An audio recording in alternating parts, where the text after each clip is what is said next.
California's coming for your cars. Get ready.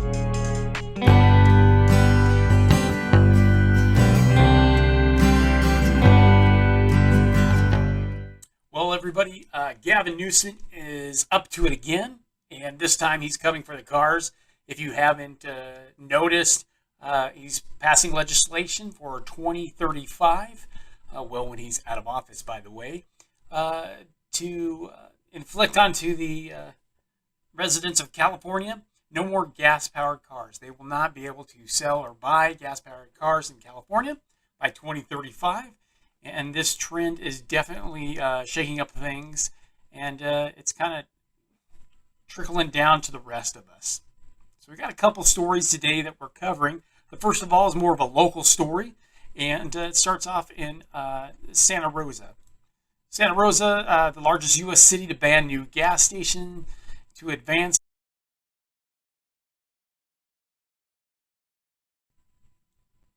Well, everybody, Gavin Newsom is up to it again, and this time he's coming for the cars.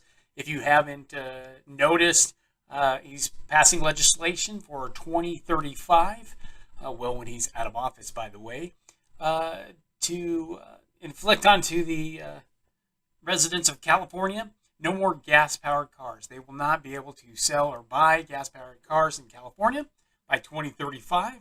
And this trend is definitely shaking up things, and it's kind of trickling down to the rest of us.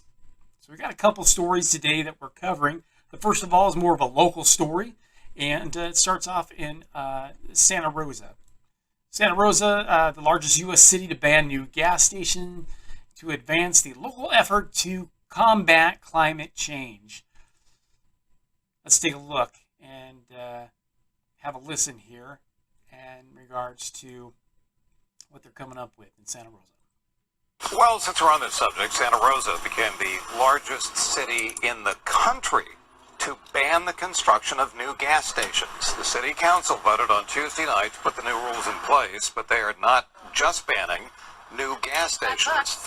Their rules also prohibit existing gas stations from adding more gas pumps. Santa Rosa now joins 4 other Sonoma County cities in banning new gas stations. The town of Windsor could add itself to the list next month. Wow. So no more gas stations to be built in Santa Rosa, and no more gas pumps. So if a station has 2, they can't add 2 more. No more. And it looks like 4 other cities are following Santa Rosa there in Sonoma County, and we're starting to watch this kind of trickle down to other places and things of that sort. It's kind of interesting and unique. As you can see in this story, the blue states are poised to copy California's gas car phase out. So we've all been lucky in regards to California kind of keeping things in California. I like to call California almost basically the Republic of China, because there is one political party. It's the Democrat Party. There are no Republican Party within the state. So it's a super majority, and they're doing this. But what we're starting to see in regards to this, and like we kind of saw with COVID and the vaccine and the masking, it goes red or blue, red or blue. And so what we're seeing here is the blue states are following California's lead. And they're all going to follow suit in 2035. They don't want gas cars anymore as well. So what this is going to do, it's getting silly, it's getting funny, but this is the direction we're going, guys. I mean, in 2035, if you want to, have a gas car, this is your map, In those blue states right there, there's no gas cars allowed.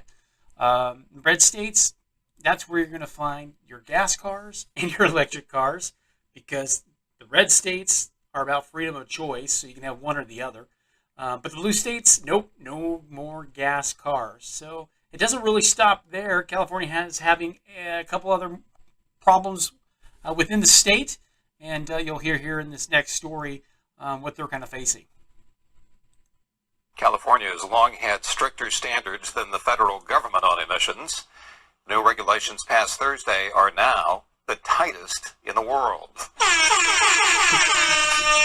As KPAX 5's Andrea Nakano found out, though, the ambitious plan would leave the state with a multi-billion-dollar budget pothole to fill. We are going to structurally defund our transportation system. Michael Quigley is the executive director of the Fix Our Roads Coalition. He feels a hard deadline of 2035 to go electric will be a tough one to meet. We support the transition to the green future. We believe that climate change is real and it needs to be addressed. However, we can't do it in ways that totally fundamentally disrupt our society. The Fix Our Roads Coalition is asking the governor and California Air Resources Board to identify alternate sources of revenue, but nothing has been announced yet. Andrew Campbell, the executive director of the Energy Institute at UC Berkeley, says there is talk about implementing some sort of mileage tax. There are big challenges. The idea of a mileage-based tax would be very difficult to implement. All right, guys, not at all. That's absolutely an asinine statement there.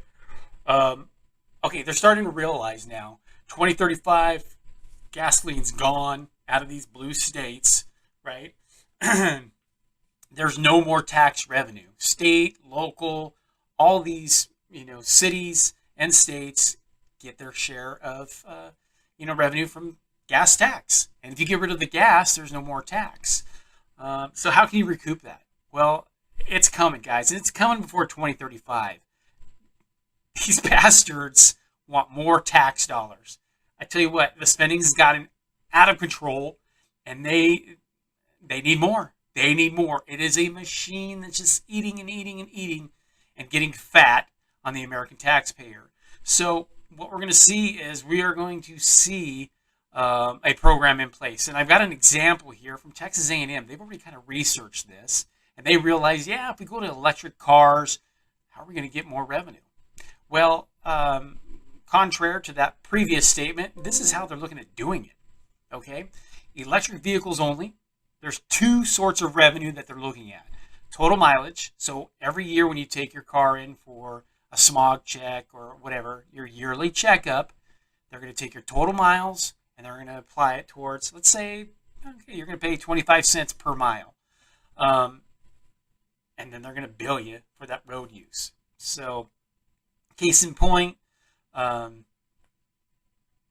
going to hammer you there. Number two, state non-private mileage only. So, there's another revenue stream where they're going to look at just your non-private mileage that's, not on like a toll road or things of that sort.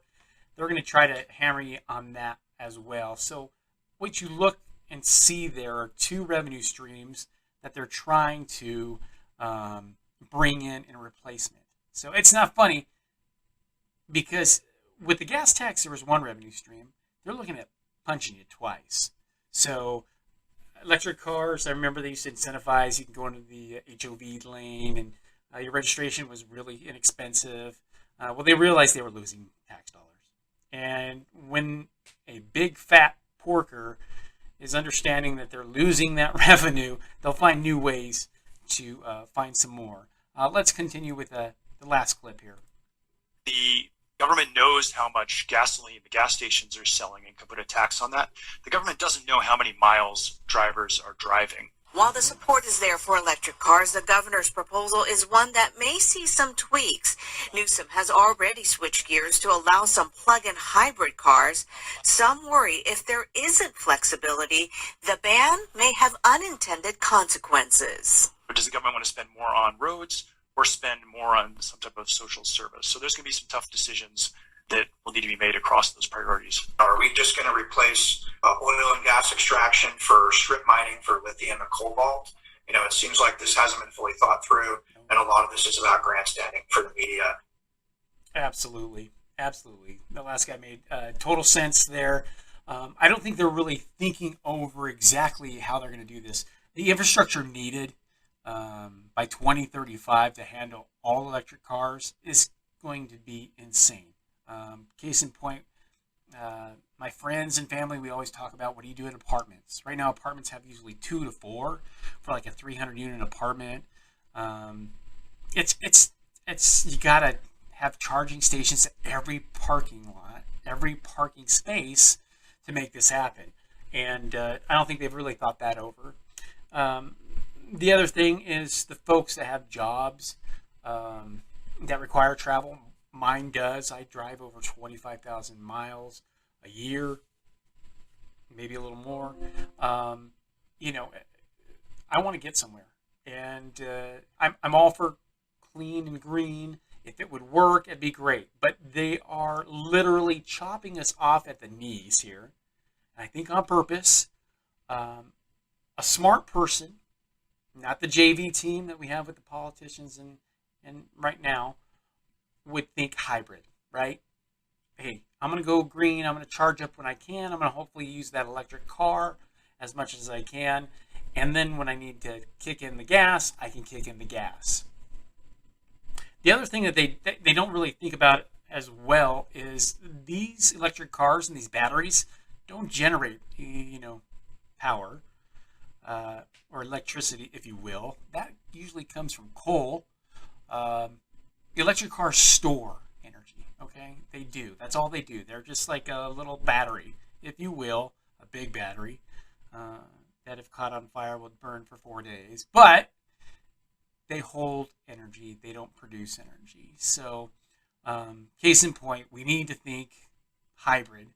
And if that's the red states, that's the red states. But all what I know is when I drive from Phoenix to San Diego, I don't want to stop in Gila Bend, Arizona, in the middle of the desert at the Carl's Jr. and sit for 45 minutes charging my electric car.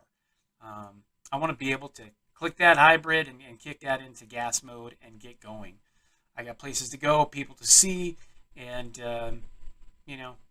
it just makes sense. But that is not what they really want to do. I think they obviously know what they all want to do, and that's what the World Economic Forum is trying to push on everybody, especially, the US of A. You'll own nothing, and you'll be happy. Yeah, hopefully not. I like my property. I like to own my house. I like to own my cars. And I'm all for green energy, but you got to give me a hybrid choice. That's the only way we're going to make this work. Any which way, guys, thanks so much for joining One United. We hope you enjoy the content. If you can, like, subscribe, and there'll be some more coming out soon. Remember, principles, not politics. Forget the red and the blue. Forget the left and the right. We're Americans. We should be united. Take care.